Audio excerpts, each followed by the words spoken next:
If you're looking to create, grow, and sustain your wealth, download and subscribe to the Pain Points of Wealth podcast at BeBullish.com with Bob, Ryan, and Chris Payne. It's your podcast for market insights, money tips, and real talk on the economy. Download and subscribe at BeBullish.com.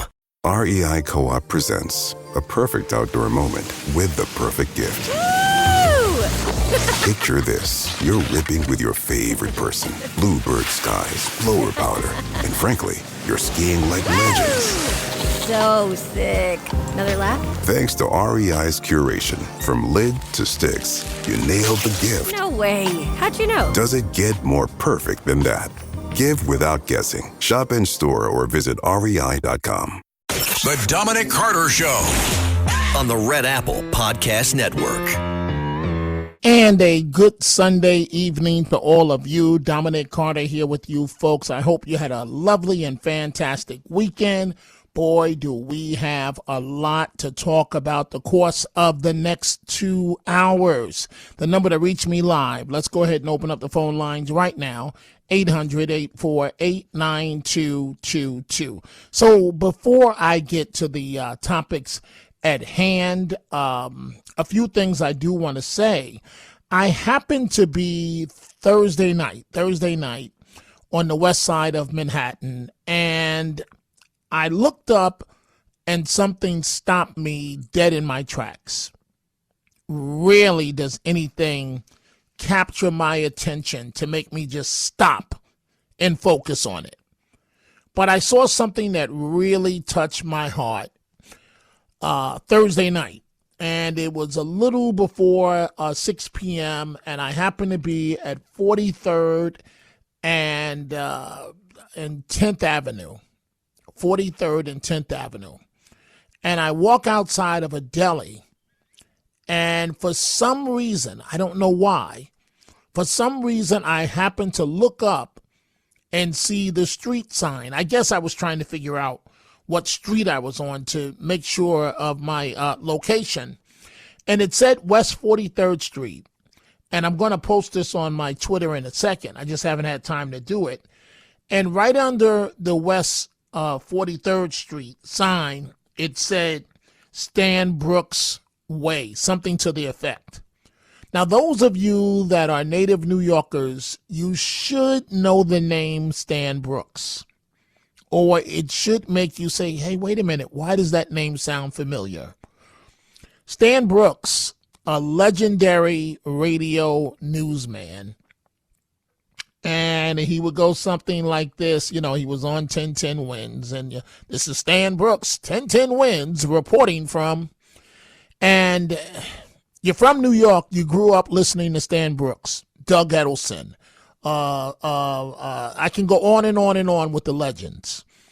And Stan Brooks, Gabe Pressman, Stan Brooks, Joe Bragg, a number of the seasoned journalists that obviously paved the way for me. And Stan Brooks was so kind, so soft in his demeanor. I never saw the man raise his voice once. And he died, I believe, of cancer. And you know, it made me think about, I was just so happy to look up and see the Stan Brooks sign. Legendary broadcaster from City Hall, one of the greatest people you could ever know. And looking back at Stan Brooks' life, it's something that I repeat all the time. You know, try and live today like it's your last, because you never know when it might actually be your last day on earth. That's me, you, any of us. You listen to me, Dominic Carter.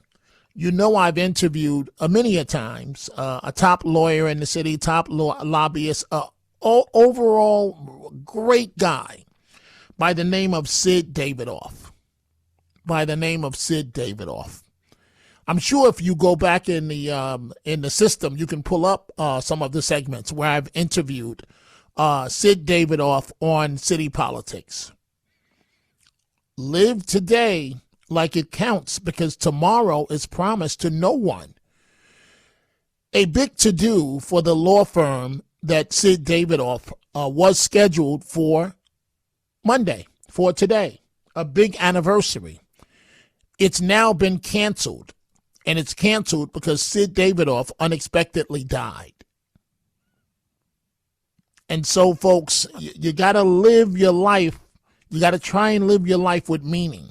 So it was great to see the sign for Stan Brooks. I just haven't had 5 minutes to post this on Twitter yet. Been dealing with some in-house station stuff for the last 30 minutes. But as soon as I get a chance, I'm going to post it so that all of you can see, because it literally stopped me, and nothing stops me. I'm not impressed with anything. And I was so happy to see his name up on the sign. But Sid Davidoff, a man I've interviewed, 20, 30 times, big lawyer in the city, big time lawyer, lobbyist, and so on, done so much to help so many people. His law firm having a big, I think it's their 50th anniversary that's scheduled for tomorrow. They have canceled the event because Sid Davidoff unexpectedly passed away. Live every day like it counts, folks, because you never know what's going to happen in life. Let's get to the topics. And oh, by the way, it's going to be a busy 24 hours for me. We'll have more on the 3 p.m. show. In the morning, I'll be moderating a big star-studded panel, if you will, here at the station. Mr. Katsimatidis, some of the biggest people in different sectors from around New York City. And we're going to sit down and have a conversation about the future of New York City and how things are going to go under Mayor Mamdani. And so all of the station bigwigs, this is what we've been working on, and it's going to happen in the morning. It won't be live on the air, but it will be on Zoom, and I will have clips of it on my 3 p.m. show. So we have a lot going on over the course of the next 24 hours. And as soon as I can, I'm going to put up that tweet of Stan Brooks, the street sign. I just haven't had time the last couple of minutes. So let's get to some of the topics at hand. You knew this was coming. One of the headlines reads, Governor Kathy Hochul in between Mamdani and a hard place. Liberal politicians, the Democratic Socialists of America, are warning Governor Hochul to back Mamdani's far-left agenda or else, or get booted from office, stating, third strike, you're out. You knew it was coming to this. That nice smile, you knew. Every time he was asked about Governor Hochul, he basically essentially said, she's all right. Without saying it, she's all right. While he was begging for her endorsement, when it came time to say something nice about her, she's all right. And now she's between a rock and a hard place.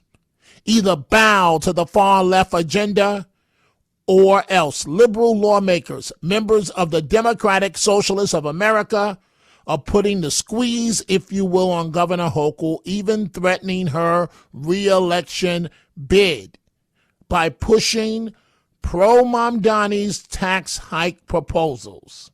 Mayor Adams is in Israel right now ringing the alarm bell about Mamdani.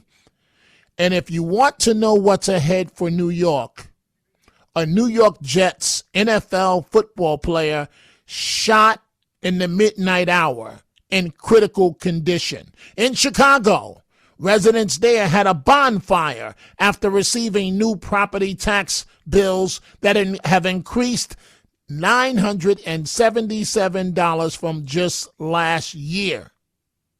And get ready, New York. This, as actor Jon Voight is calling on President Trump to save New York from Mamdani and remove him even before he takes office.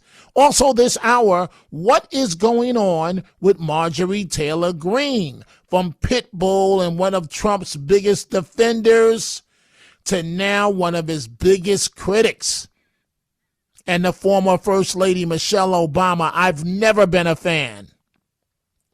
Never been a fan. And I'm not trying to disrespect the office of the former First Lady. but she plays right into the stereotype of an angry black woman. Always angry about something. Now she's angry about how she says black people have to have their hair to please white people. You heard what I just said. We have a lot to get to this hour. Let's start with Mayor Adams. The mayor is in Israel, and the mayor having a lot to say, ringing the alarm bell that if you're a Jewish parent in New York under the next mayor, that you should be concerned. Mayor Adams in Israel speaking about rising anti-Semitism. There is a full frontal attack on Jewish people, and hate is alive and is well, and social media is contributing to it, as well as the arrogance, and as well as many people who want to pretend as though it does not exist. It does exist, and I'm not going to be part of those who are going to sugarcoat the hatred that we are seeing. The time is now. We must unite together. There are many conversations that's taking place across the entire globe to reclaim their countries and reclaim their communities and families. And I said this before and I'll say it again. If I was a Jewish New Yorker with children, I would be concerned right now. I would be concerned right now. And that's something we should not normalize, and it should not be accepted. And I'm not willing to accept it. And I'm here today to say to you, as I said then, I'm not just the mayor that's leaving office, I'm your brother. And we will continue to stand side by side with you because you were there for our community time and time again, and I'm going to be here for your community. And that's why I'm here today, to send that message. When I started being mayor, I visited Israel, and as I leave office, I wanted to come back and say thank you for your contribution to our city, to our country, and personally to my political career. I became senator, ball president, and mayor because of the Jewish community. And I thank you for that. Thank you very much. Thank you. Mayor Adams currently in Israel. And of course, the backstory. Mamdani is accusing Adams of trying to undercut his agenda. It's just the excuses starting already. 800-848-9222. Actor John Voight declaring President Trump must step in and save New York from what he refers to calling Mamdani, quote, a communist fool. Listen to this actor, legendary actor, in terms of what he has to say about Mamdani. The mayor that has taken over New York City is a Muslim that's going to take down the city that never sleeps, the city of life's dreams, this city that our ancestors brought forth in prosperity and greatness and liberty. This city will turn into a forbidden place of darkness. The blood, sweat, and tears that the city of New York was built on will turn into a virtual refugee shelter for the radical Muslim ideology. This is now the most dangerous time for our citizens of New York. This mayor will destroy this city. We are obligated to demand our rights for our private sanctuary, our businesses, our property that we all have worked so hard for. And this 35-year-old mayor has no right dictating the rules of socialism for a city built on our highest principles with brick and stone by hardworking Americans. This must be stopped, and his mayoralty should be terminated immediately. You, the people of the greatest city, New York, are in danger of losing your city to this communist fool. We, the people, must stand for the greatest nation's purpose, the honor of our flag, the red, white, and blue, and for which it stands, one nation under God, and liberty and justice for all. This country, the United States of America, is the land of our greatest achievement, the American dream. And we, the people, have put our trust in the President of the United States, Donald J. Trump. He and only he can stop this horror, as this Mayor Mamdani will try to destroy New York's wealth and turn it into a socialist crap city. Let this be a warning to the people. and may God bless. May God bless.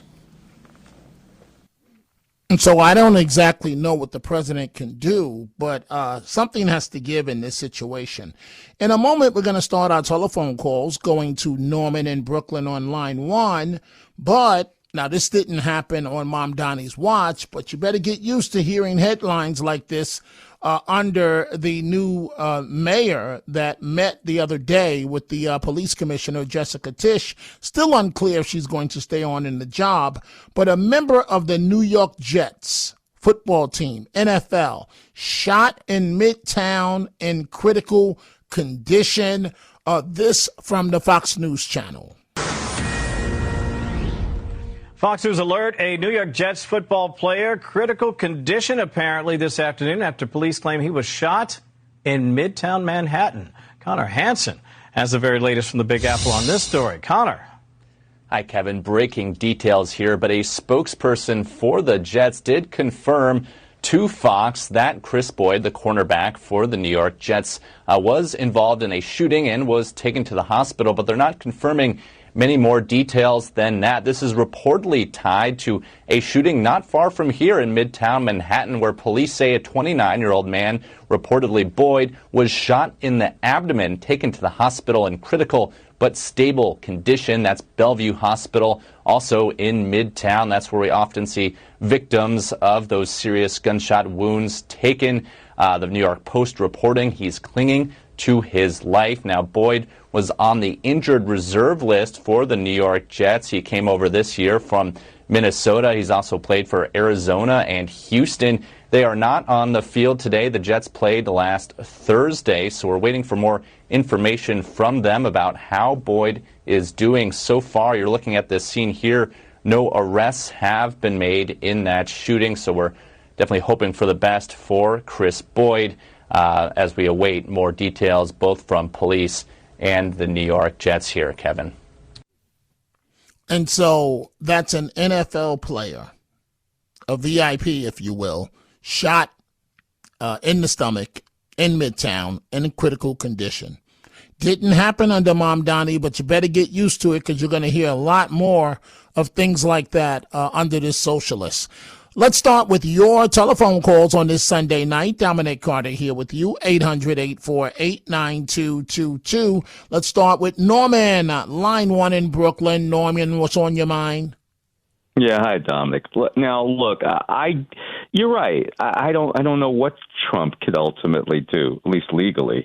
I mean, but I just feel like we're, a giant freight train is coming to hit New York City, and I really feel it. I mean, I've never had a mayor, an incoming mayor, where I was afraid. I wasn't afraid of de Blasio. I wasn't afraid of Dinkins. I wasn't afraid of all.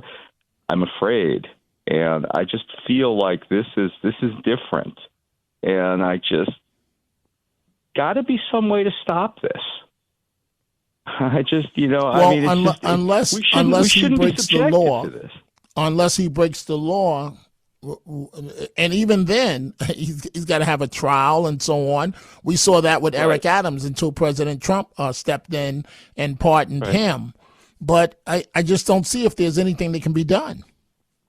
But isn't this sort of maybe this would fall under an attack, a war? No, I don't know. But Norman, the first thing that you go to file a case against him, he's going to say it's happening because he's a Muslim. He's going to say it's discrimination. Yeah, it's the Muslim thing doesn't scare me. It's the socialist thing that scares me. That scares me. The Muslim thing. I mean, he's already getting. He's attacking Starbucks and all. I mean, it's that socialist thing. And that's what scares me. The fundamentally change New York City. This is what the Islam. I think the Islam is a big con on his part, if you ask me. But that socialist stuff. I don't know. I don't know, but I do know this much. He will be taking office, and there's practically nothing that can be done to stop him. Nothing. Mm-hmm. So we'll see. Norman, thank you. I really appreciate you, Norman, for expressing what many of us are feeling as this new mayor is set to take office. Thank you so much for the call, Norman. We're going to get to some of your other calls in a moment, and we're going to be dealing with this topic that I'm about to do right now, next hour as well.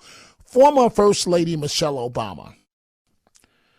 I don't know. I don't know. She's always complaining about something. She's complaining about black.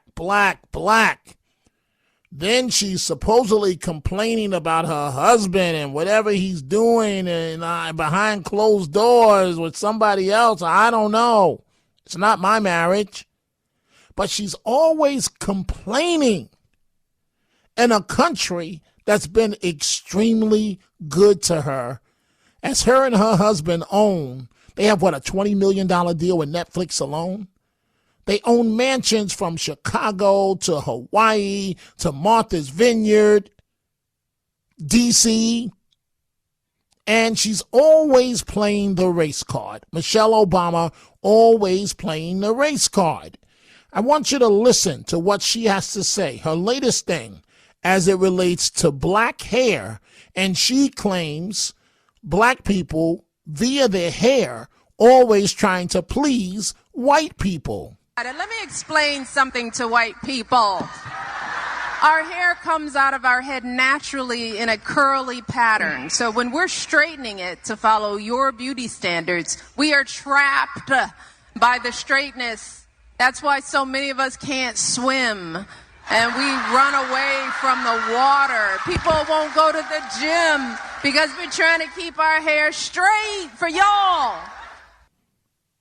But even if that's true, Madam First Lady, that's not on white people, that's on black people.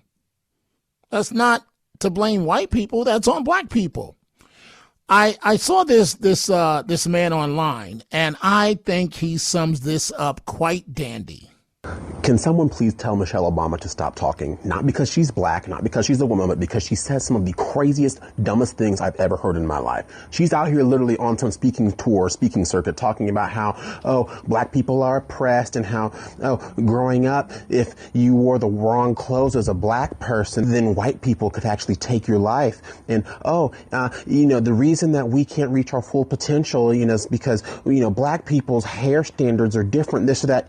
I'm so tired of it. So tired of it. Michelle, you've got many properties. You're worth multi-millions of dollars, right? You do not have the foggiest clue what it actually means to struggle here in America in 2025. So why are you going out of your way trying to act like you understand the plight of the most disadvantaged? See, y'all do this all the time, right? You try to use some unifying characteristic, the color of your skin, and you pretend that has some sort of bearing on someone's experience in America, not recognizing or acknowledging that there are people who do have melanin in their skin, who litter the socioeconomic spectrum. So miss me with that. And we honestly are so tired of the divisiveness that you and your husband have caused over these past several decades at this point. So please, for the love of all that is good, pure, true, and holy, stop talking, please.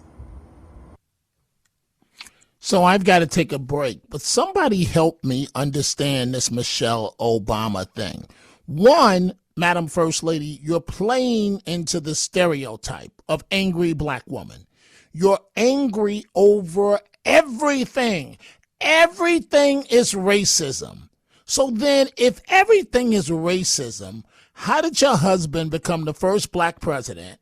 If everything is racism, how did you amass the millions of dollars that you and your husband have made in this country? You live a life of Riley and you're acting like you're a common person and that you're experiencing racism? I don't think so. Dominic Carter here with you. Time for a break. We are coming right back. The Dominic Carter Show on the Red Apple Podcast Network. The Dominic Carter Show on the Red Apple Podcast Network. And we are back. So I just had a second to post that sign on my Twitter, on my X, of Stan Brooks Way. Legendary, absolute legendary newsman. His voice has been in many, many movies. That's how legendary this man told the news every morning, if you will, every day for the entire tri-state area. And one of the nicest guys in the world that you could meet. And it's just nice to see that he's been acknowledged. Stan Brooks, legendary radio newsman, very influential in my career in terms of helping me out. And I say all of that as I go back to your telephone calls, as we are also dealing with the fact that, as I often say, live life to the fullest. Sid Davidoff, a major lawyer, major lobbyist, Monday, in just a matter of 10 hours, supposed to be a major celebration for the law firm of which he helped found it, a partner and so on. It's been canceled because he unexpectedly passed away. Sid Davidoff, a lovely person.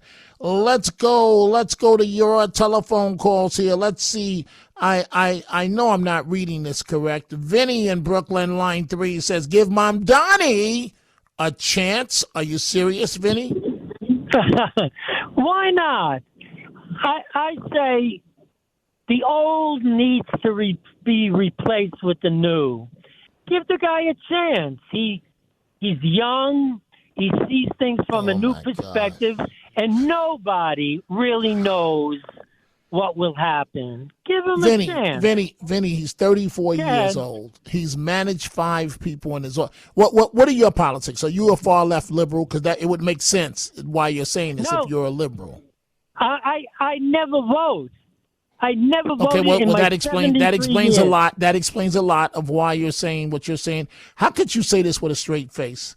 This man has the Vinny, wait, Vinny, we can't both talk at the same time. So I'll be quiet since you're going to talk over me. Go ahead.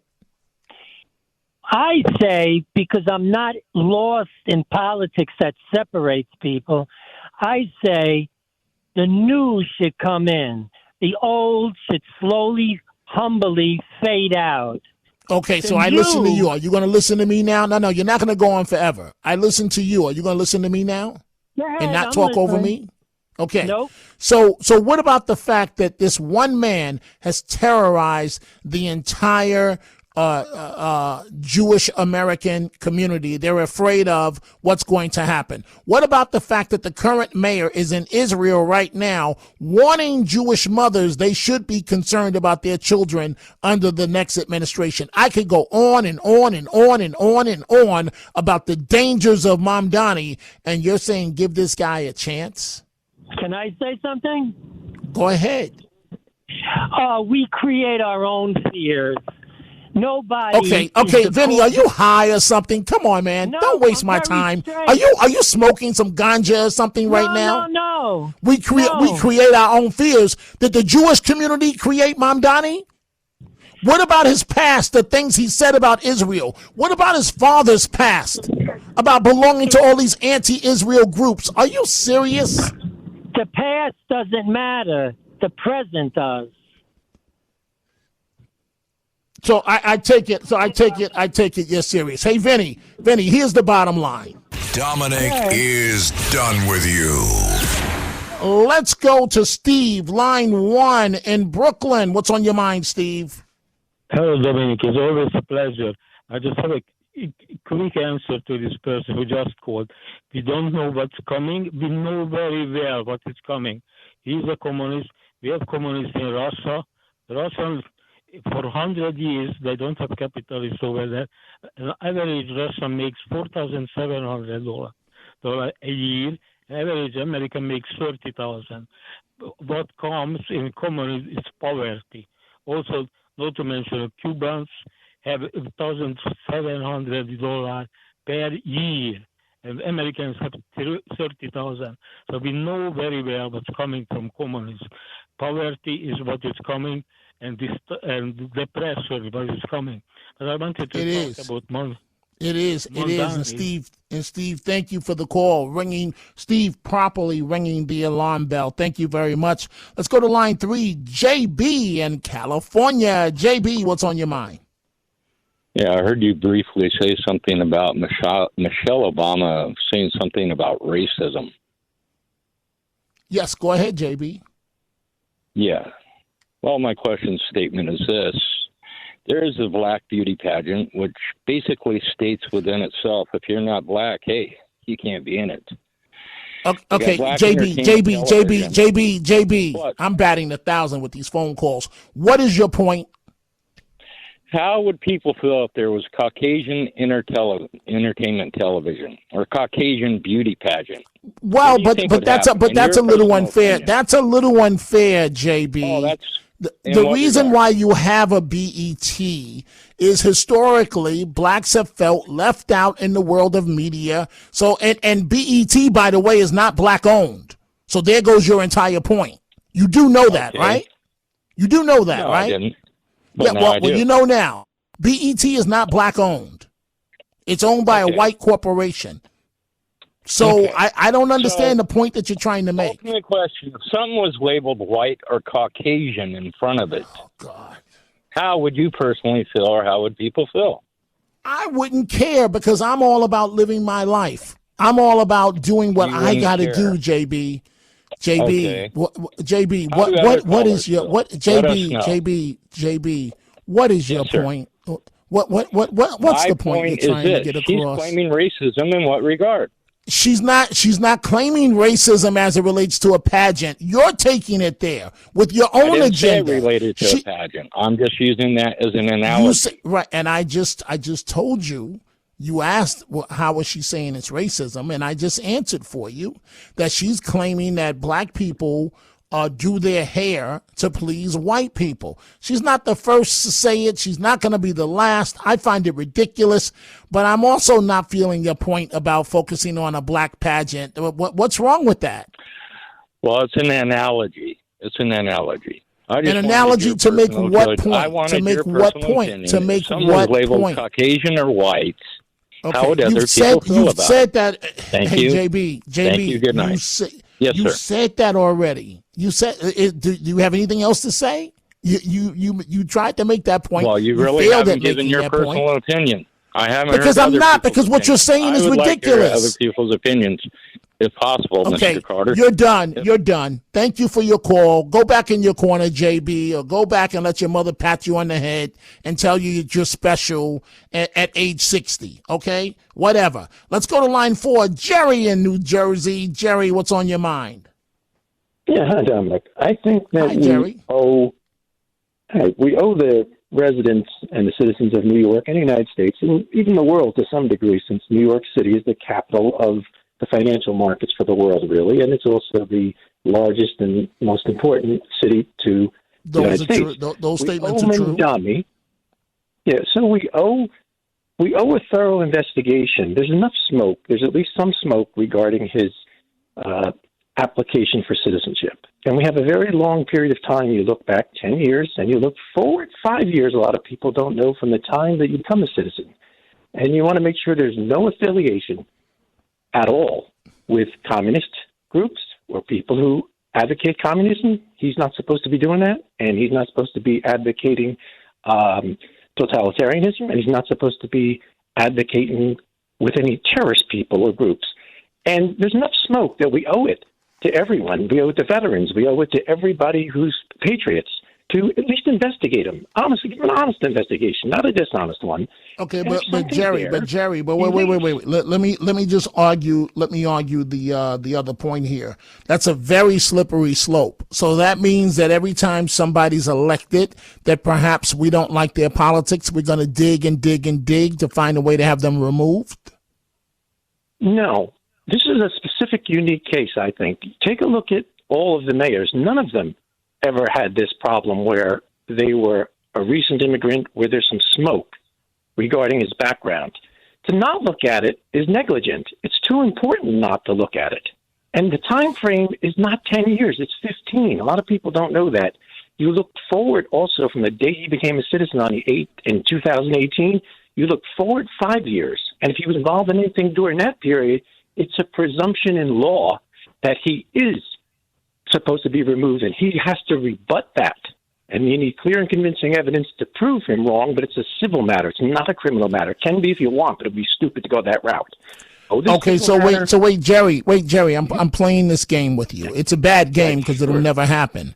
But so to the first Muslim American mayor, you're going to take him down this path, and what do you think that's going to do for race relations between Americans and Muslims? Well, I have to start with you saying that will never happen. You told me that Trump would never be indicted. You told me that Trump would never. I never said Trump would be indicted. I got it on a recording. This is from. Okay, well then you can play it. You can play it. You can play it. You can play it. I can find it. Yeah, I can find it. If come on, Jerry.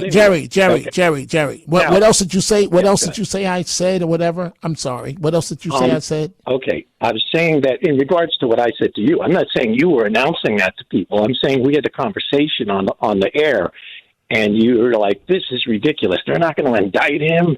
They're not going to. But so I don't think it's impossible. Now, do I agree with you that they probably will not do this? Yes, but it's because they have to go to a judge trial in the Southern District of New York because Mamdani's from Queens. Jerry, so there is no precedent, Jerry. There's no precedent for this except for you. This is what you and maybe a few others want. You can't just say to the first Muslim American mayor, we're going to yank your citizenship because we found something that's not good. Thank you for the call, Jerry. I have to move on. That's not going to happen. It's absolutely not going to happen. I'm not saying that it shouldn't happen, but I'm stating that politically it's something that will not occur. Dominic Carter here with you. Let's go to line 5. Eddie in Manhattan. Eddie, what's on your mind? Hey, Dominic, how are you? I'm good. Go right ahead, please. Dominic, going back with Mamdani, we have to be fair. A lot of Jewish Americans voted for him. Yes. So what is that supposed to mean? So wait, John. Excuse me, Eddie. What is that supposed to mean? So yes, sir. You have 30% of the Jewish community that voted for him? We should be thinking like, how could they vote for him? Oh. It's a shock. Okay, but they did vote for him. He's very anti. That's irrelevant. That's irrelevant to the point that we're making. How is that relevant? So because let's use the word sizable. So because a sizable amount of the Jewish community voted for him, that means that there's no anti-Semitism. Come on. Yeah, and also 70% of women voted for him. That's unbelievable.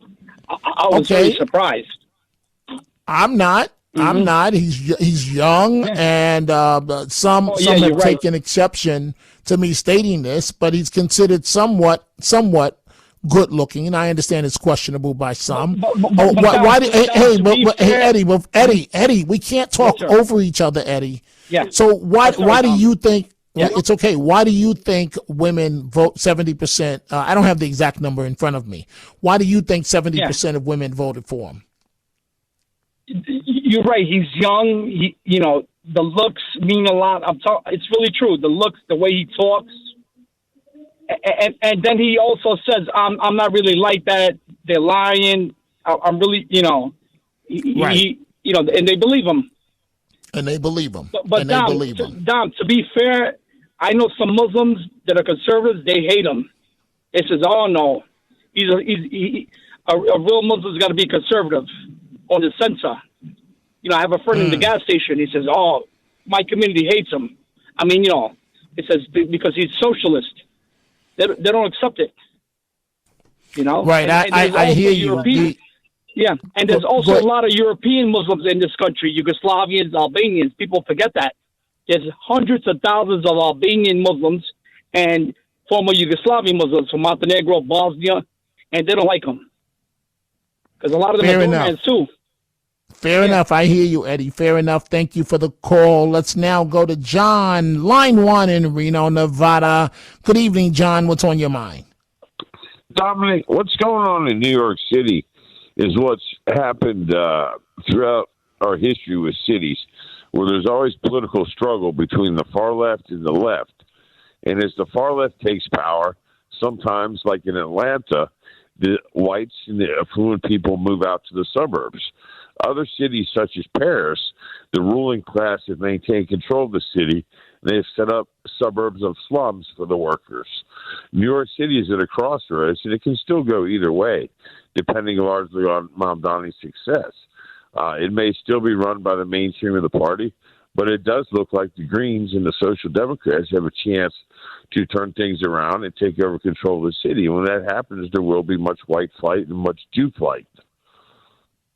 I think there's going to be everybody flight. John, thank you for the call. It's going to be very interesting. But again, actor John Voight going on the record, calling on President Trump to do something to remove Mamdani before he even takes office. But unless something comes up foul, unless something comes up illegal, there's no room to do anything. And then you have to consider the politics. The first Muslim mayor, you're going to try to remove him before he takes office? I don't know, folks. Time for a break. We're taking your live calls, 800-848-9222. The Dominic Carter Show on the Red Apple Podcast Network. The Dominic Carter Show on the Red Apple Podcast Network. And folks, we are just getting started. Keep in mind, I'm here until 1 a.m. More time for you and I to talk. I'm looking forward to a major panel discussion that I'm moderating at 10:30 in the morning here at the station with Mr. Katsimatidis and a number of top officials from different industries that they are experts in. For example, we'll have a NYPD retired police chief. We will have top business leaders, on and on and on, talking about the future of New York City, and that's coming up at 10 a.m., and I'll have clips of it on my 3 p.m. show, so you want to make sure you check it out, and it'll all be online a bit later after the event. We see all your calls coming in. Let's go ahead and get right back to them. Let's go to Silas, line 1, Staten Island. Silas, what's on your mind? Yeah, I wanted to say about it, we're getting lost in the fact that he's Muslim. If Rudy so you're Jasser talking about, wait, you said mayor, his, so you're referring to Mamdani. Oh, okay, go ahead. Mamdani. Yes. If Rudy Jasser became mayor, he's Muslim, we'd have the most prosperous 4 years in New York. The fact is that the mayor of Chicago, the mayor of California, they're not Muslim, and they're destroying their city. We need to get away from communists and stupid Democrats. Why is it that me and you had enough sense to get off the Democrat plantation, and so many others haven't found their way off the plantation yet? The door is wide open. And you know what's funny about that, Democrats. Silas? I have highly educated members of my own family, and they look at me like I'm a Martian because I'm a Republican. I know. I mean, highly educated. And that's our problem. It's just, and you know, 1 million people who are born Americans, part of 1 million of them voted for this guy. And that's our problem, that too many of us can't get off the Democrat plantation. It saddens me, but that's our biggest problem. Could I say one thing about quickly? Michelle Obama? Go ahead, quickly. But you said she sounds like an angry black. She is angry. She's somebody who can't let it go. What is there, Silas? What is there to let go? America gave her. Listen, for all of us, white, black, green. Life is not fair for any of us. America gave her an Ivy League education, right? Gave her parents jobs. Nobody said life was going to be perfect. Each generation tries to build on the next. But I have never seen someone so angry in my life. Now, I don't know what's going on in her marriage between her and Barack. Clearly, there's trouble in paradise. Yeah. But, I'm not even going to speculate. I'm going to leave that one alone. But yeah. I just don't understand. What are you so angry about, lady? You don't even, I doubt that she cleans. Well, she's the former first lady, so she shouldn't be cleaning. I doubt that she cooks. She's got chefs in all these houses. What is she so angry about? You just nailed it. She's got everything given to her but she's still unhappy. Her own inner anger is what's got her where she is, and she can't let it go. And that's why when people were like, Michelle Obama for president, I'm like, are you kidding? Michelle Obama hates white people. Are you kidding?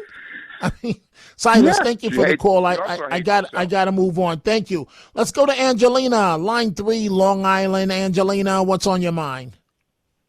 Hi, Dominic. I love you, sweetheart. Oh, thank you. Oh my God. Love going right back at you. Oh my God. My mind is spinning. That last caller just, okay, you keep talking about the plantation. I'm Sicilian, okay? I'm first generation here. My family kind of got discriminated. Well, not really discriminated, but, Italians, you know, they thought my father was in the mafia. They made a living, you know. I didn't see my parents. They worked in a deli in Brooklyn from 6 o'clock in the morning to 10 o'clock at night.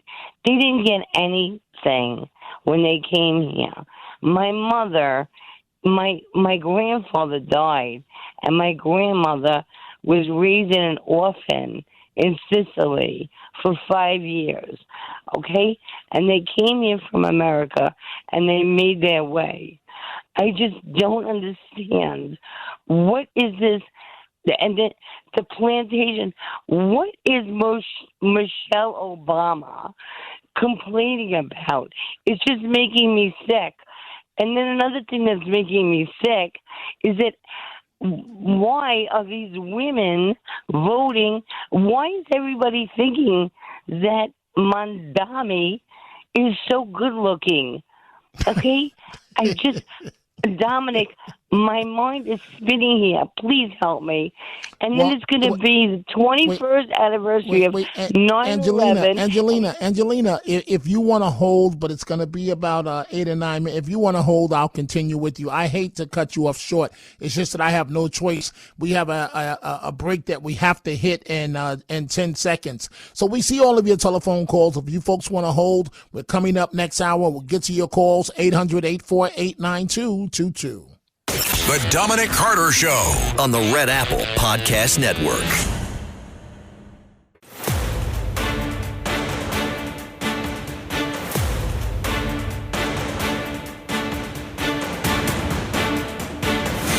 Now, from New York City to the world, it's Dominic Carter.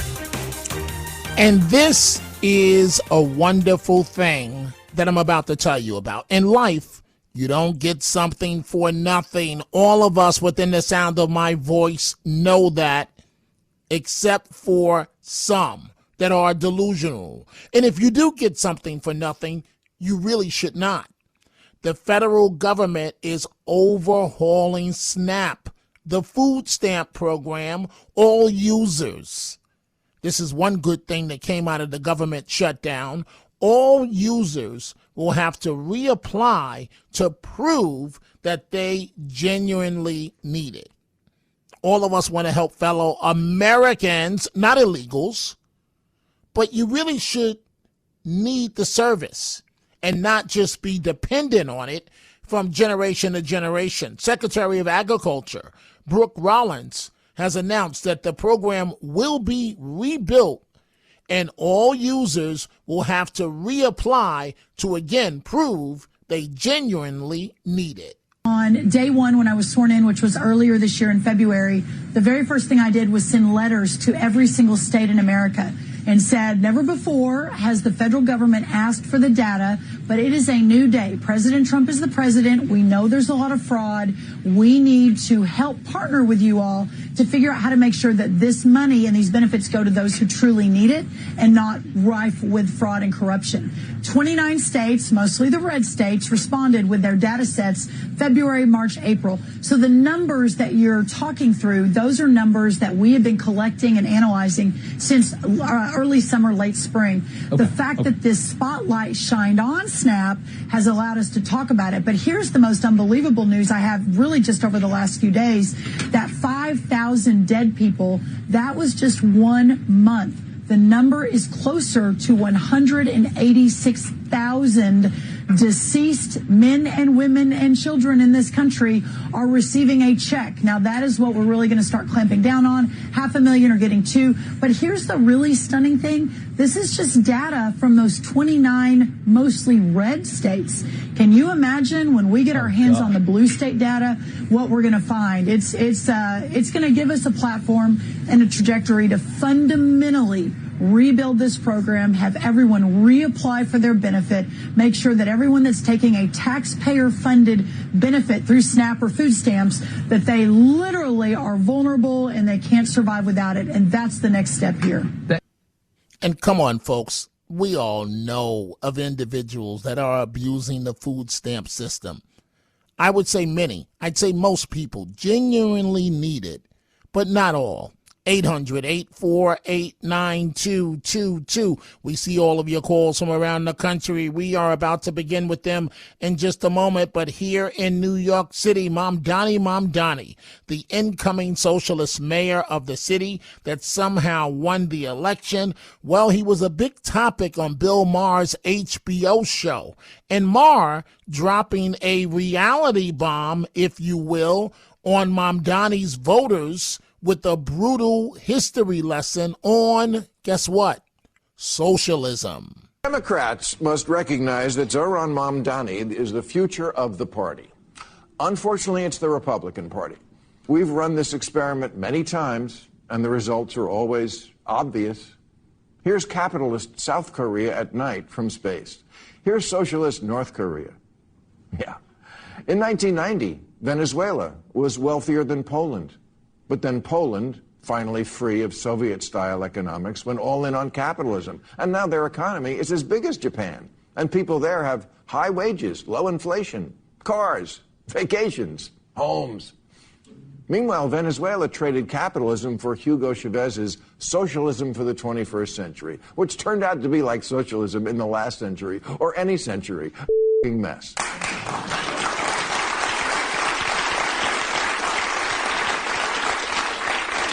It turned one of Latin America's richest countries into one of its poorest. Low wages, high inflation, shortages, outages, 8 million people fleeing. If you think New York can somehow reinvent this wheel, you're in for a rude awakening.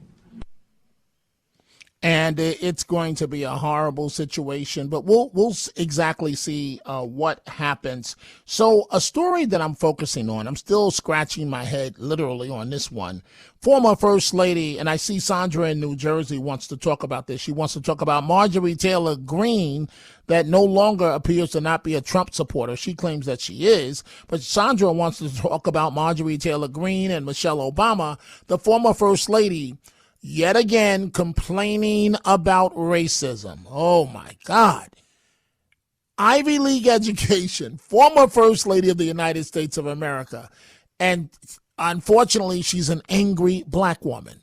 That's the truth. I don't enjoy saying it, but that's why, again, everybody, oh, Michelle Obama, Democrats at the last minute are going to insert Michelle. No, they're not, because the truth is Michelle Obama don't like white people. That's the truth. She was never going to be president, never going to be a public official. She does not have it to be in the public domain.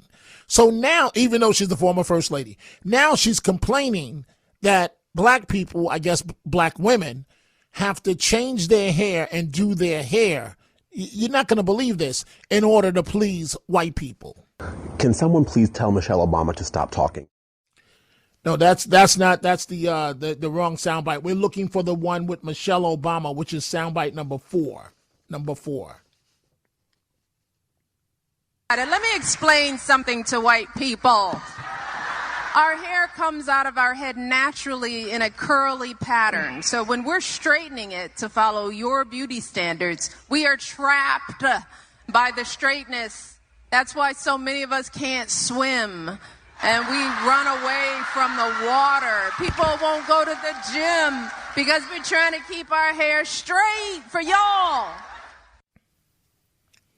Now, I listen, I speak all around the country. I know about playing to a crowd. Come on, former First Lady. You're better than this. I want you to listen to Victor David Hanson, one of his podcasts, teeing off on the former First Lady. Michelle, who was on the cover of Vogue repeatedly and who wasn't as First Lady? Ooh, you were on the cover, and Melania never was. Melania was a professional international model. I know Barack Obama said yesterday you were fine, but I think most people would say that Melania is as pretty or prettier than you are and more elegantly dressed, as not reflection on you, just that's what models are. But she wasn't on once. And let me ask you another question. Who was treated more unfairly, Donald Trump and Melania Trump, by the media? I'm talking now, NPR, PBS, NBC, CBS, ABC, New York Times, Washington Post. I could go on, or you? You. When Donald Trump made the cover of a magazine like the New Republic, he had a Hitler mustache. When you and Barack on it, he was dressed like FDR and said, the new socialism is back. You were everybody bent over backwards to accommodate you. I know there were people on the fringe right that had sort of a Candace Owen you were a transsexual, all that crazy stuff. But by and large, in the midstream of the country, your memoir was a best-selling book. You were treated with kid gloves. So when you said you'd never been proud of the country, you said until Barack was a figure, you said it was a downright mean country. You said they always raised the bar on people like us. You were given a pass. You were given a pass, and your whole life was. Breaking news. And we are just receiving word right now that the President of the United States, President Trump, has just announced that Zohran Mamdani, wants to meet with him. And apparently Mamdani is headed to Washington. We don't know when, but Mamdani is going to Washington to meet with President Trump. President Trump announcing out of his own mouth that this is going to happen. And he says that he wants New York to be successful. So you're going to have the President of the United States and the incoming mayor of New York. This is just coming into us. Zohran Mamdani, the socialist, will be going to the White House. We don't know when. He's going to be meeting with President Trump. Let's go to your telephone calls. Line 1, Sandra in New Jersey. Sandra, what's on your mind? Well, two things, Dominic. Good morning, Dominic. First, I know that you really like Marjorie Taylor Green. I know that she excites you and all that stuff, but lately, I don't see it. But that's not, But, hey, but wait, Sandra, lately, Sandra, I'm not going to take away your time. You know what's funny? I found her to be so attractive, for lack of a better term, as a pit bull. Now that she's turned on President Trump, I'm like, what was I thinking? She's not that attractive. But anyway, go ahead. Well, that's what I was going to ask you. Do you still like it? Because she's not a team player like she used to be, and I'm a little disappointed. It's funny. I want you to make your second point, but the president sends her apparently an internal polling showing that she would get blown out in a race for Senate, and because he's not supporting her, she's turned on him, and now he's not backing her at all. So to answer your question, Sandra, it's funny because when she was a pit bull, I thought she was so sexy and so attractive and so cute. And all of my buddies thought that I need to go see a psychiatrist because they don't find her attractive at all. But now I just don't see her in the same light. But go ahead, Sandra. Well, okay. Look, you're allowed to change your mind, Dominic. Sometimes you get to know someone and then you see they're not as great as you thought. Okay. But I have to tell you, when you said what Michelle said about her hair and the swimming, I was insulted. I felt personally insulted by what she said. I'm not quite sure why. The first reaction I had was, what a sick little thing to say such a thing like that. That was insultative to me. I mean, you have one kind of hair, I have another. That's not my fault. That's not your fault. That's what God gave us. And I'll tell you something, Dominic. If I could swim 5 days a week, I would. But my hair is long. It takes effort to dry it. So everybody has a problem when they go swimming with their hair, not just her. So I just didn't like what you said. I thought it was very divisive, very mean. And you're right, she's an angry person, and it's very, very sad. And I personally was insulted by what she said, Dominic. I hear you, Sandra. But also she was playing to the stereotype. And I'll say it, the stereotype is that people of color have kinky hair. And she was mocking it. She was mocking that as a prominent African-American figure, woman. Whatever, I don't know what's going on with her marriage, her life. I don't know if Barack, I don't even want to go there, Sandra. But we know the published stories that are out there. We've all seen the published stories. Sandra, I'm late for a break. Thank you for the wonderful call. Folks, we will be right back. The Dominic Carter Show on the Red Apple Podcast Network.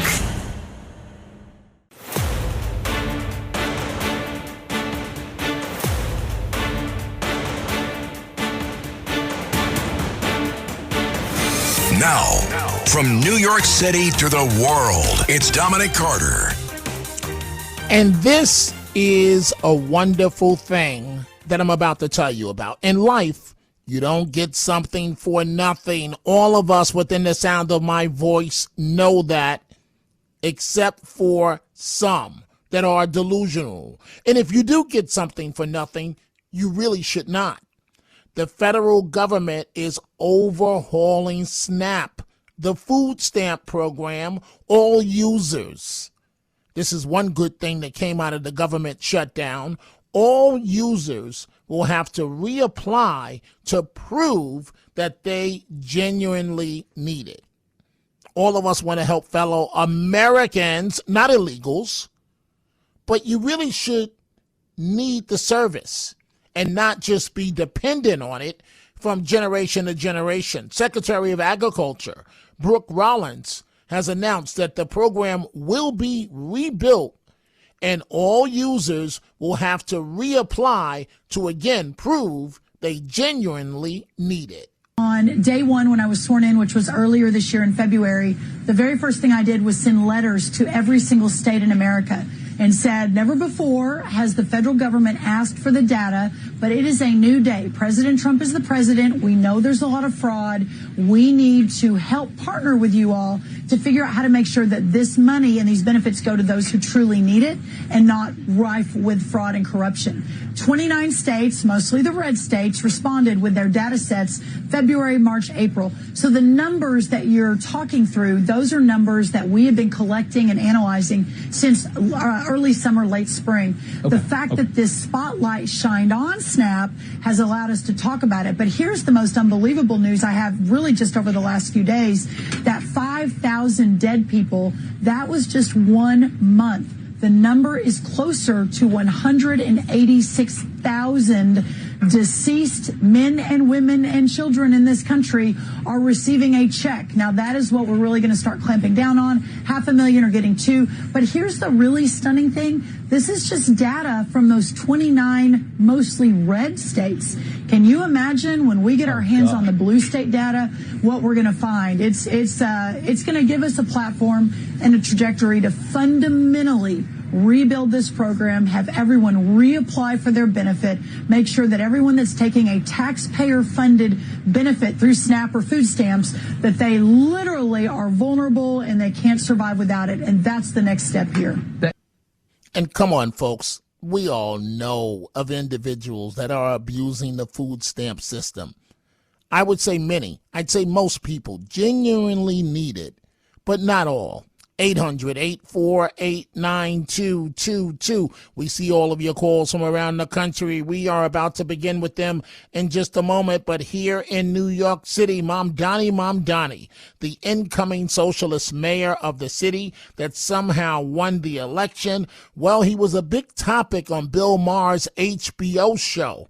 And Maher dropping a reality bomb, if you will, on Mamdani's voters with a brutal history lesson on, guess what? Socialism. Democrats must recognize that Zohran Mamdani is the future of the party. Unfortunately, it's the Republican Party. We've run this experiment many times, and the results are always obvious. Here's capitalist South Korea at night from space. Here's socialist North Korea. Yeah. In 1990, Venezuela was wealthier than Poland. But then Poland, finally free of Soviet-style economics, went all in on capitalism. And now their economy is as big as Japan. And people there have high wages, low inflation, cars, vacations, homes. Meanwhile, Venezuela traded capitalism for Hugo Chavez's socialism for the 21st century, which turned out to be like socialism in the last century or any century. A mess.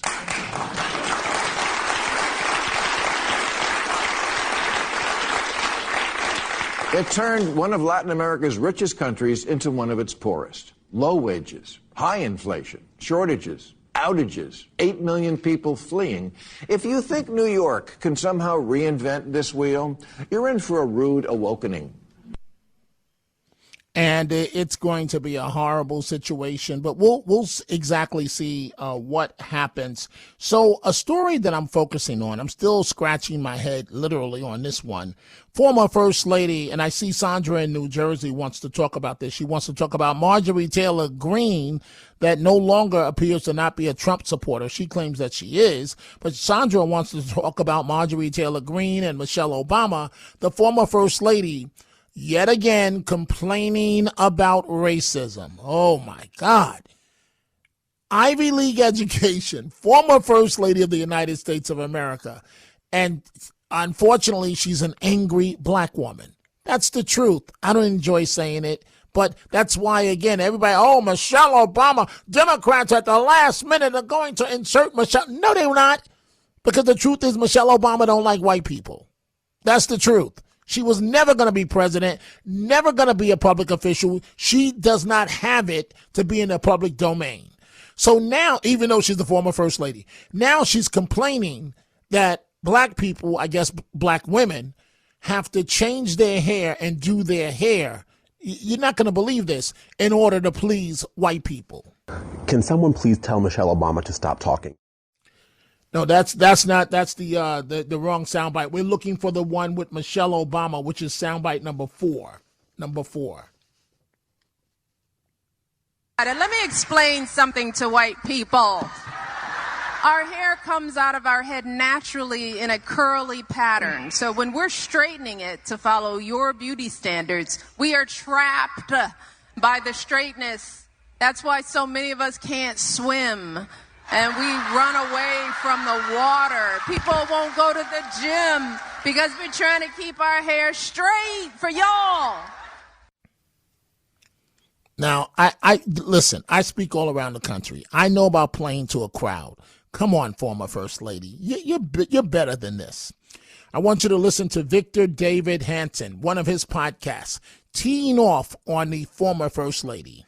Michelle, who was on the cover of Vogue repeatedly and who wasn't as First Lady? Ooh, you were on the cover, and Melania never was. Melania was a professional international model. I know Barack Obama said yesterday you were fine, but I think most people would say that Melania is as pretty or prettier than you are and more elegantly dressed, as not reflection on you, just that's what models are. But she wasn't on once. And let me ask you another question. Who was treated more unfairly, Donald Trump and Melania Trump, by the media? I'm talking now, NPR, PBS, NBC, CBS, ABC, New York Times, Washington Post. I could go on, or you? You. When Donald Trump made the cover of a magazine like the New Republic, he had a Hitler mustache. When you and Barack on it, he was dressed like FDR and said, the new socialism is back. You were everybody bent over backwards to accommodate you. I know there were people on the fringe right that had sort of a Candace Owen you were a transsexual, all that crazy stuff. But by and large, in the midstream of the country, your memoir was a best-selling book. You were treated with kid gloves. So when you said you'd never been proud of the country, you said until Barack was figure. You said it was a downright mean country. You said they always raise the bar on people like us. You were given a pass. You were given a pass, and your whole life was. Breaking news.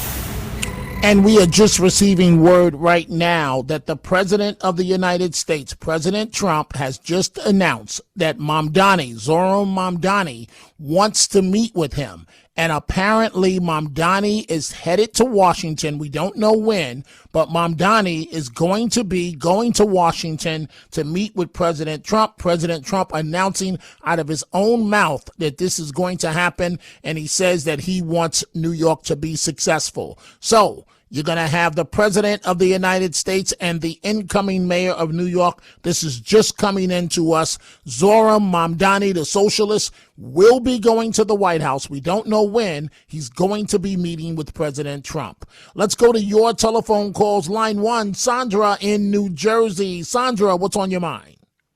Well, two things, Dominic. Good morning, Dominic.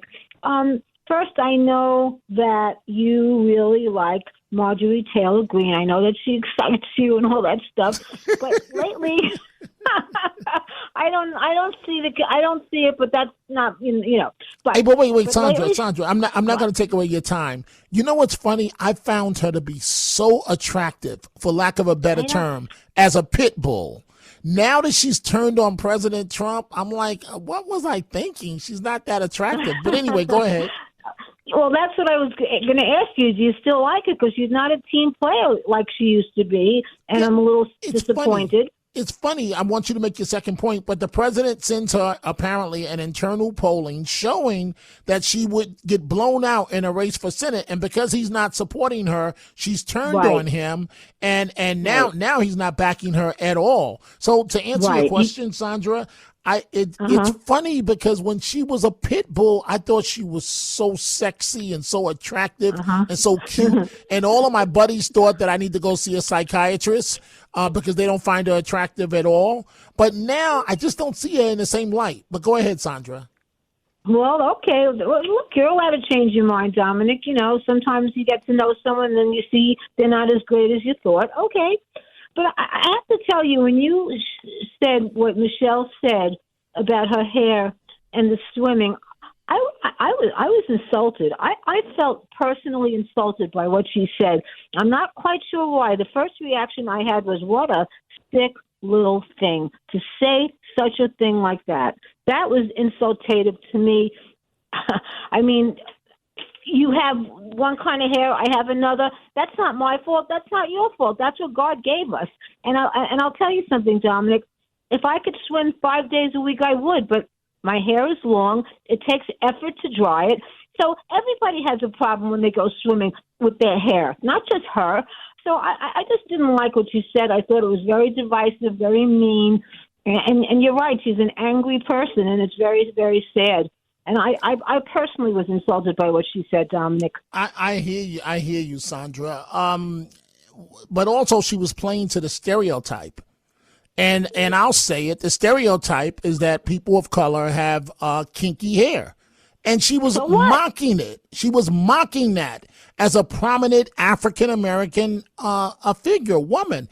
Whatever, I don't know what's going on with her marriage, her life. I don't know if Barack, I don't even want to go there, Sandra. We know the published stories that are out there. We've all seen the published stories. Sandra, I'm late for a break. Thank you for the wonderful call. Folks, we will be right back. It's Dominic Carter.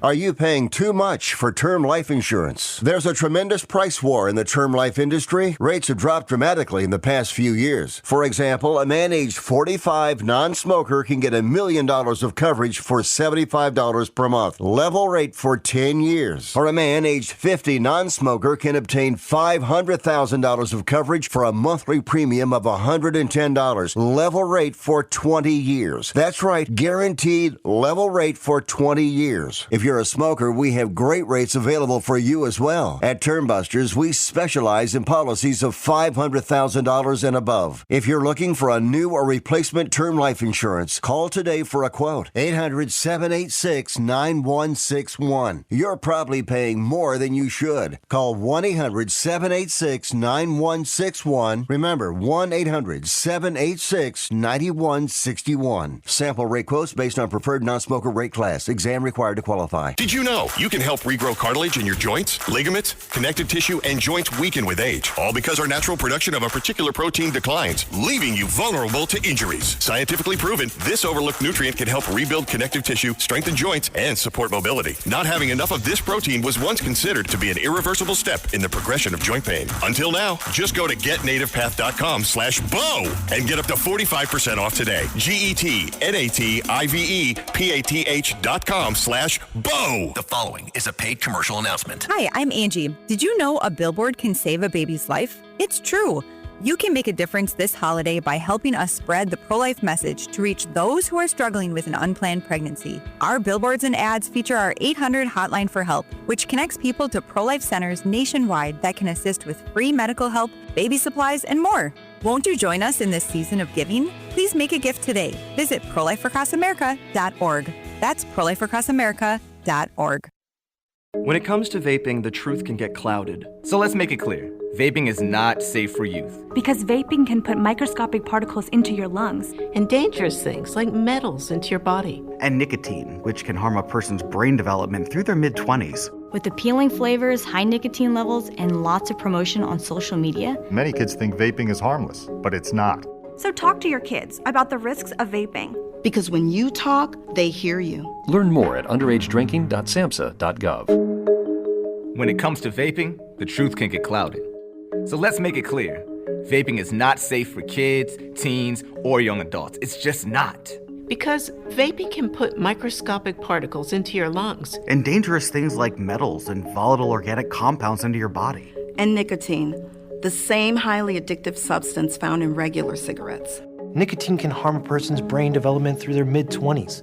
Affecting learning, memory, attention, and impulse control, and priming the brain for other addictions. Vaping products also come in kid-friendly flavors that can make them appealing to youth. And many kids also use other drugs, like marijuana, in vaping devices. With appealing flavors, high nicotine levels, and lots of promotion on social media, many kids think vaping is harmless, but it's not. So talk to your kids about the risks of vaping, because when you talk, they hear you. For more information, visit underagedrinking.samhsa.gov. You can't escape a traffic jam. Know what else you can't escape? Seasonal allergies. And you might think you can avoid that coffee stain until... Oh, really? You can't escape a lot of things in life, but you can escape prediabetes. Prediabetes captures 1 in 3 adults. There are usually no signs of prediabetes. In fact, most people don't even know they have it. But with early diagnosis, you can change the outcome and prevent or delay type 2 diabetes. Take action by taking the 1-minute risk test at doihaveprediabetes.org. You might not be able to escape having this song stuck in your head, but you can escape prediabetes. Go to doihaveprediabetes.org today. Brought to you by the Ad Council and the Centers for Disease Control and Prevention. This is your captain. We are going to be experiencing some slight turbulence. Please fasten your... Oh, hold on. Just got a video of my cat. Imagine the pilot of an airplane was as confident as you are texting and driving. Seems kind of crazy when you put it like that. Visit StopTextStopWrecks.org. A message brought to you by the National Highway Traffic Safety Administration, Project Yellow Light, and the Ad Council.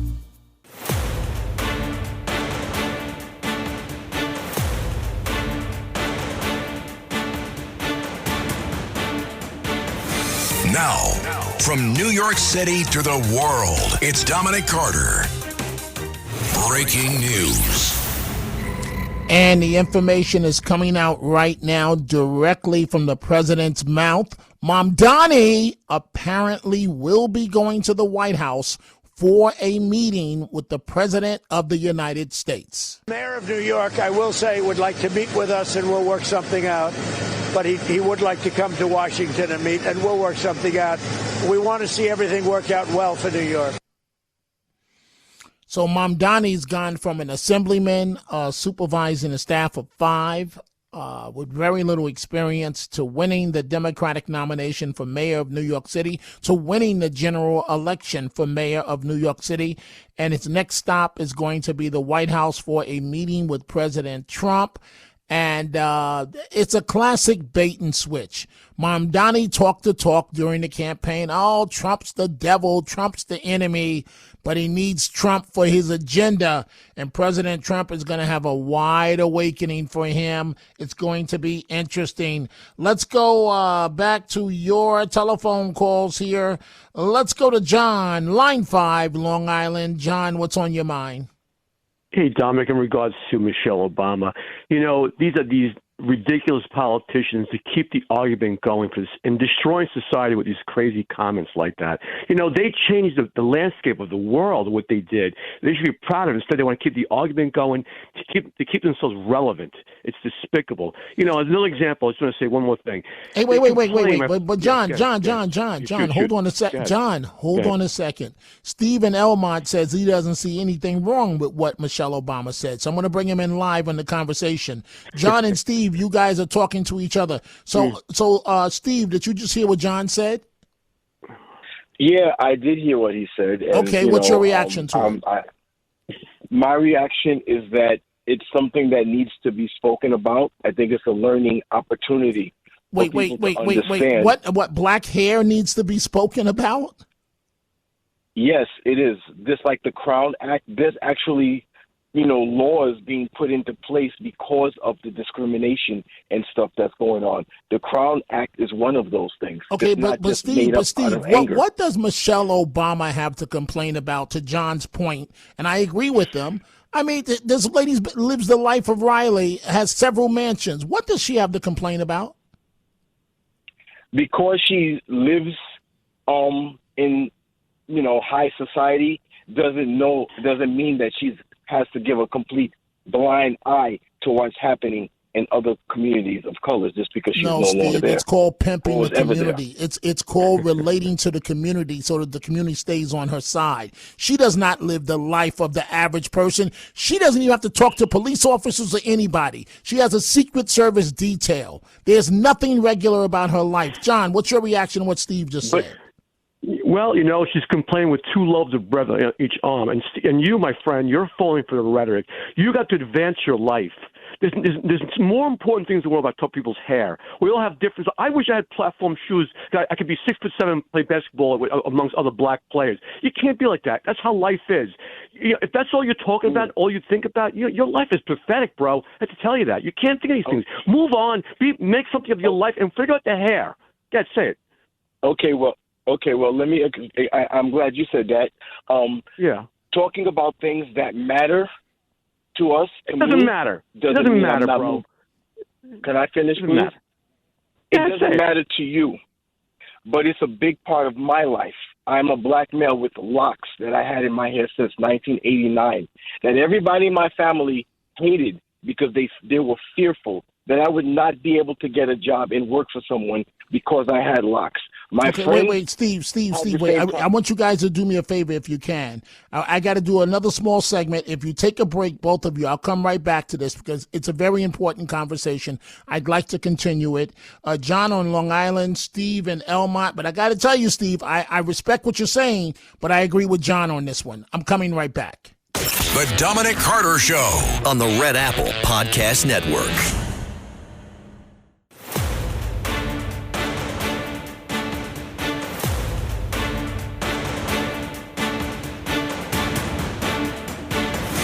Now, from New York City to the world, it's Dominic Carter.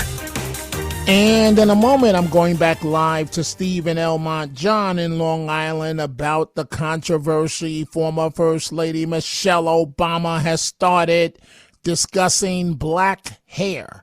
And I don't know what's up with the First Lady. She's always whining about race. And she's claiming that black people do their hair to please white people. We're going to let you hear exactly what she had to say in a second. And we also have some news this morning. President Trump has announced himself that Mamdani is apparently coming to the White House. The president didn't announce when, but did said he's going to bring Mamdani there, that he wants New York to succeed. So hopefully the president will be able to talk some sense to the incoming mayor. And it's interesting because at 10:30 this morning, so in 10 hours, less than 10 hours from now, I'll be joined by the owner of the Red Apple Audio Networks, John Catsimatidis. Margot Catsimatidis will be there, a high-profile panel of law enforcement officials, business leaders will be talking what's ahead for Mamdani. That's at 10:30 this morning. I'll have clips on my 3 p.m. show in New York, and a lot of this stuff will be online, so you want to check it out. It's going to be very, very interesting. But, you know, the government shut down right before I get back to Steve and John. So thank you very much, Democrats, for the government shutdown. I was supposed to be in Tampa this weekend. I had planned to fly on to Atlanta, possibly on to Miami, and then back to New York. But I was afraid that if I left New York, with what's going on with the aircraft and the TSA and not having enough air traffic controllers, I was afraid that I'd be stuck in Tampa when I had to be back in New York on Monday, right? Because things change in this business. So my family went down to Tampa for the weekend, and they flew out of Providence, Rhode Island, and everything went fine going down, but coming back has been an absolute nightmare. So they should have landed at 10 p.m. Eastern time in Rhode Island, and the plane for some reason was diverted to Charlotte, and it's landed in Providence, but they're sitting on the tarmac, I guess because planes are still taking off. So why wouldn't you just get the plane to the tarmac to let the passengers get off? And so a trip that should have taken 2 hours, they started at 7 p.m. and it's now Eastern time, 12:36 a.m. So that's what 7 hours for a 2-hour trip. Anyway, so I'm going back to Steve and John, but I want you to listen to what started this controversy. This is the former First Lady of the United States, Michelle Obama, who's always talking about race. She had this to say about black hair and black people via their hair, what they do to their hair to please white people. Let me explain something to white people. Our hair comes out of our head naturally in a curly pattern. So when we're straightening it to follow your beauty standards, we are trapped by the straightness. That's why so many of us can't swim and we run away from the water. People won't go to the gym because we're trying to keep our hair straight for y'all. Okay, I don't find it funny. Let's bring back in Steve and John. I think Steve was making a point. He said he has locks. I believe you said you had Steve in your hair. Yeah. Okay, go ahead, Steve. Yes, you got the floor. I have what we'd call was usually called dreadlocks, and I've had them since 1989. And one of the fears that my parents had was that I would not be able to work for anybody. And even a lot of my friends, or a few of my friends, when they went for jobs, one of the things they had to do was to cut their hair. Now, of course, we usually don't work for people of our own race. We work for everybody else but ourselves. So I wouldn't have used the words, the choice words that she did of white people. I would have said the system. But yes, we do have to code switch in order to please other people. What I also wanted to ask John was, why is it that people that are not of African descent are always telling black people to get over it? What is it that we're supposed to get over? John? Yeah, well, get over it. Yeah, because the reason is that sometimes long hair could be a safety issue. It could be a lot of different things. It could be a desk job. Maybe they want somebody to have a little more a clean approach. Listen, I had long hair. I had to cut my hair. I wish I had my long hair like I always did. I had to cut it for my position in work and so forth. So I got over what I had to. I wanted to be young, a wild and free, a rock star. I had to cut my hair. What's to do? It's time you got to move on and let go of the past and let go of some kind of image you want to be or something. You got to move on. If you want to maintain your hair, that's great. Start your own business. Do what you want to do. Nobody's judging you. Dominic, this week, actually, if this came in at perfect timing, I actually co-hosted a hair show. And the show was set up like a dinner, and it was about, people with hair, black African hair, coming together, and they all had to give a hair story. And what Michelle Obama talked about, so many people were able to say, I relate to her. And thank you for saying that and bringing some kind of insight to our problems. It's not about long hair. We didn't just say long hair. We're talking about the straightening of your hair, killing your hair, putting chemicals in it and burning it to please a society that does not want to accept you for your natural looks. And hair is just one of the many things that we had to cut back on in our physical appearance. So this okay, is why, but wait, Steve. You acknowledge yourself that your own parents were concerned about you being able to get a job. That's not white people. That's your parents. Exactly, scared, but they're also influenced by the system. That's why I didn't want to use the word white, because we're in the system. All right, we're in the system, and my parents was caught up in the system that is pretty much Western European and Christian ideologies. So we have to oblige. Hey, guys, I got to move on in a second. But Steve, I do want to ask you this. I do want to ask you. Go ahead, John. Go ahead. I was going to say I am very proud that the American people picked Obama for president for 2 years. I may not agree with the man, but I'm very proud America picked a black man and his wife. I'm glad of his accomplishments, who he is as a person, and so forth. Too much cerebral activity, you know what, and we confuse activity with accomplishment. You know what, all this overthinking of life and blaming things on people, live your life and stop complaining and stop blaming people for certain things. We all have to conform to certain things to succeed in life. I have done things I don't want to do, and it's not a system. I didn't cave into a system. I work to create my own life. And you have to do the same thing. And stop blaming people, man. I don't care who's what. You can't blame people for everything on issue and so forth. It becomes so redundant and becomes. Let me say something, guys, and then I want both of you to respond, and then I have to move on. What this conversation between the two of you proves to me, that what the former First Lady did is divisive. This is dividing Americans. Why? This is the former First Lady. Why is she talking about something like this? Because she's a multimillionaire and she's trying to say to the masses, I'm still one of you. That's why she's doing it. So I want your final comments, guys. Go ahead. I'm just in shock what she said. It's outrageous to me. I just want to say, you said a lot. Let me just say, I'm in shock what she said. At this point, to blame white people for certain things, it's pathetic. It's so. She should be empowering people to be great.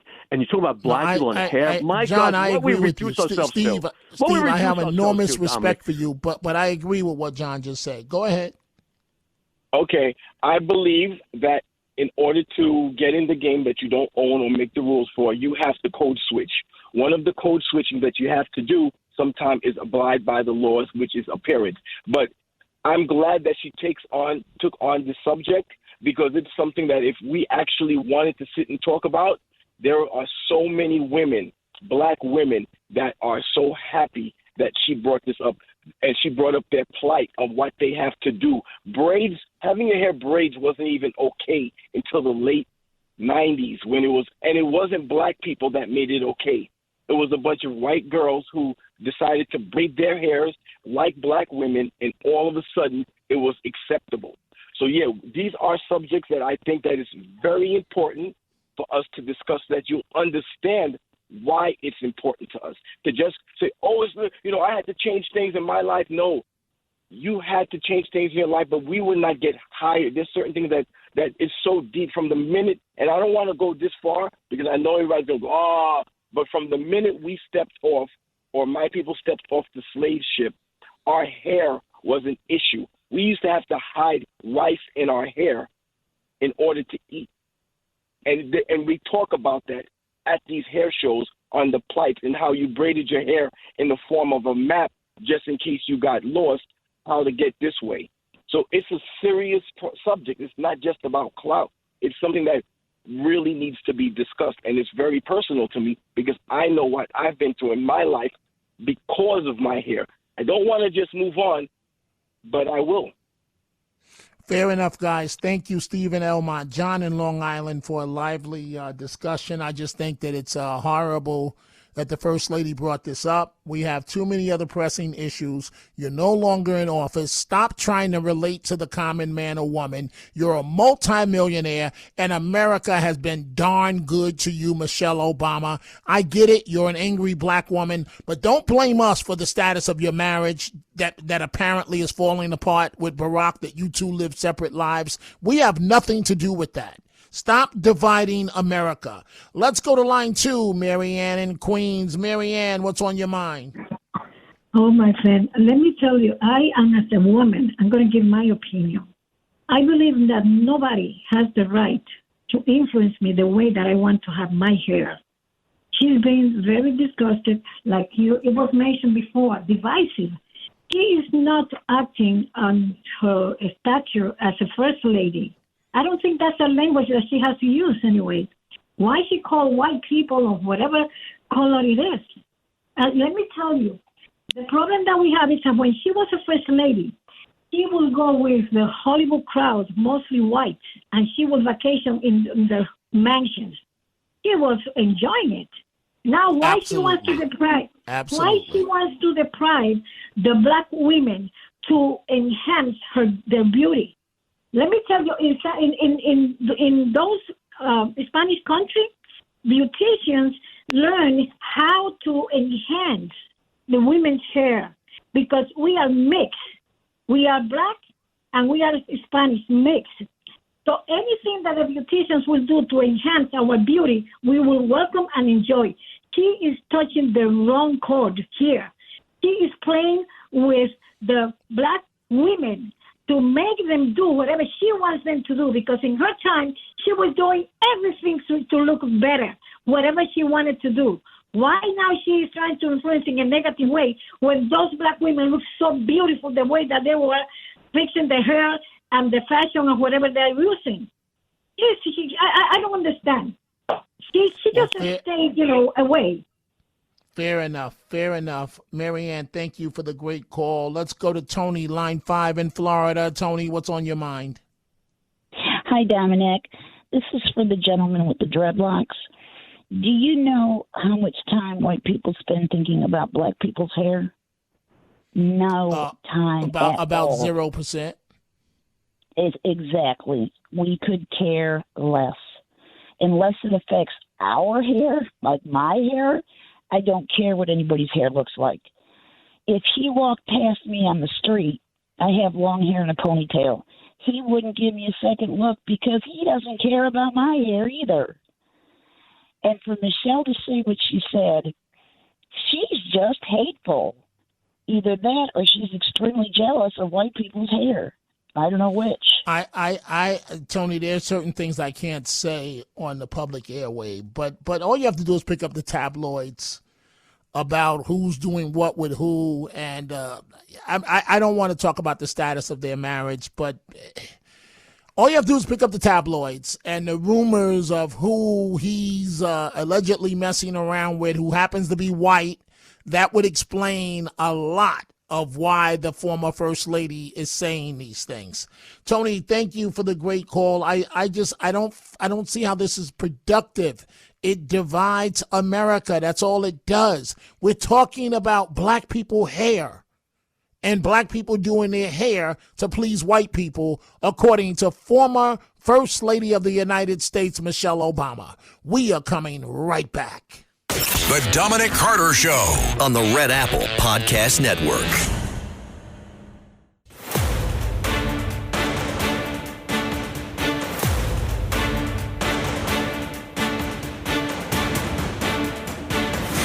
Now, from New York City to the world, it's Dominic Carter. So first, Michelle Obama. And I don't know what's in the water, but now Congresswoman Jasmine Crockett of Texas. Folks, I don't know what's going on here, but maybe I'm living in an America different than the America they're living in. But Jasmine Crockett, again, on the issue of race, she says, so you heard what Michelle Obama had to say. Jasmine Crockett says black women in politics don't get enough money given to them. Politics is so expensive right now that it costs so much to be in this game. Most people that look like me, especially black women, we are the most underfunded candidates in the country, whether it's a city race, county race, state race, or federal race. We never get the money that our counterparts get. And so, you know, black women do what black women do, which is we always stretch a dollar and we can make it go places that other people can't necessarily make it go. These poor souls that believe these crazies are doing something for them, they're giving their last 2 cents and donating to them, and they're able to build up their coffers and insulate themselves, unlike most people that look like me. Jasmine Crockett is an absolute phony. She grew up in an upper middle class family. What do you know about stretching a dollar? Everybody wants to connect to the common man or woman that's in the hood. I don't get it. Stop it, Michelle Obama. You live a multi-million-dollar lifestyle with Secret Service agents protecting you, standing outside your home. Cut it out. And Congresswoman Haight, you need to cut it out as well. Let's go to Mark, line 1, Orange County, New York. Mark, what's on your mind? Yes, Dominic, thank you. I'm going to cut right to the chase. It's not about hair, but it's about race. And I'm not going to pretend that that I'm black and I understand all the things that happen being black. But I will say this. Both of my parents were born in the 30s. They raised me and my siblings to not see color like that. They got those lessons from my grandparents that were born in the late 1800s and the 1900s, early 1900s. So this is a lesson from 120 years ago that I still practice. And I sometimes get tired of hearing about, you know, this white thing that we want to oppress people that are black. It doesn't factor into my life, and it undermines these lessons that my family, my grandparents, and my parents passed on to us. And that's all I want to say. Thank you. Mark, I'm with you. It doesn't affect my life either. I'm an American, and I'm very proud to be an American. And this country has been very, very good to me. And that's all I know. I'm in shock listening to these comments. They're both running game. The former First Lady, again, I don't know what's going on with her marriage, but I think that's the source of a lot of this. And Jasmine Crockett is a little bit cuckoo for Cocoa Puffs. You know, she's changed her hair. Mark, thank you for the wonderful call. Let's go to Vincent, line 5, Brooklyn. Vincent, what's on your mind? Dominic, you just took the words out of my mouth because as I told Matt Blaze, I guess somebody forced Jasmine Crockett to wear a wig, a straight-haired wig that's largely made of Asian women's hair. But yet, when she wants to speak ghetto, despite the fact, as you pointed out, she had a good education, went to good schools. She never spoke like that until she was a congresswoman. But yet somebody forced her, with the money that she's making, is forcing her to wear a white woman's wig. You hit it right on the head, Dominic. I couldn't have said it better. You stole my thunder. You were right on the money, Dominic. I didn't mean to steal your thunder. I just don't get it, Vincent. By keep dividing us, I don't see how you win. I don't see how you're only hurting your own people. You're not hurting white people. You're hurting black people. Why do you keep doing this? Vincent, you tell me why the First Lady is doing this. I don't know. You're hurting the dignity of the country by doing that, because not only the people in this country are hearing you, that's going out all over the world. You're making Absolutely. a fool out of yourself. What about the people in Africa who really are struggling? When they hear that, Thank you for the call, Vincent. Folks, I'll be back at 3 p.m. Eastern. Have a great day. Thanks for listening to The Dominic Carter Show. You can hear The Dominic Carter Show weekdays at 3 p.m. and Monday through Thursday at midnight and Sunday starting at 11 p.m. on 77 WABC. If you like the podcast, share it with your friends and listen anytime at WABCRadio.com and download the WABC Radio app. Hit that subscribe button on all major podcast platforms. Plus, follow WABC on social on Instagram, TikTok, Facebook, and X. See you next time for a new episode so you never have to wonder, what the heck is going on here? If you're looking to create, grow, and sustain your wealth, download and subscribe to the Pain Points of Wealth podcast at BeBullish.com with Bob, Ryan, and Chris Payne. It's your podcast for market insights, money tips, and real talk on the economy. Download and subscribe at BeBullish.com.